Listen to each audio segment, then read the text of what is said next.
Mga waste material gikan sa abaka pwede nang gibuhong abaka vinegar, abaka wine asin abaka sanitizer. DOST Catanduanes may pagirumdum antes punan ang produksyon kayni para sa seguridad kan consumers. Uyan istorya ni Rosie Nieva.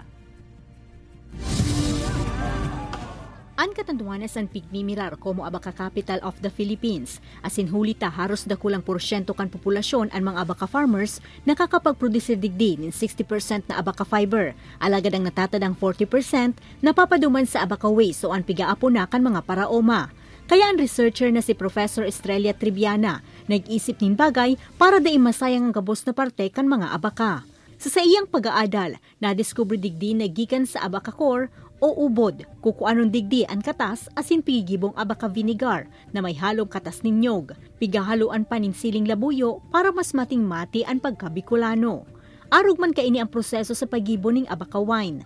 Sa hand sanitizers naman, baka usan ang katas kan abaka core ang pigagamit. Pigahaluan pa ini nin dahon nin abaka.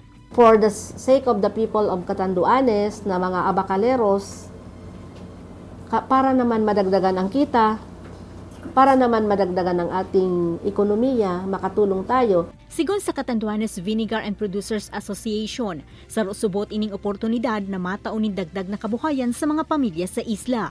Nakakuha naman in pwesto sa laog kang Catanduanes State University ang grupo, mantang pigahalat pa ang puhunan gikan sa dole. Sa tulong po ng ating mahal na presidente ng KATSO, binigyan po kami ng isang building na para doon sa paggawa talaga ng suka ng yung produkto. Dawaan mga abaka farmer, ikinaugmaman ang nasambitan ng imbensyon, huli ta syertong dagdag ini sa indang kita, urog na ngunyan na hababa ang presyo kan abaka fiber. Nakakatulong po yan sir sa amin. At wala na kami hanap buhay, yan lang.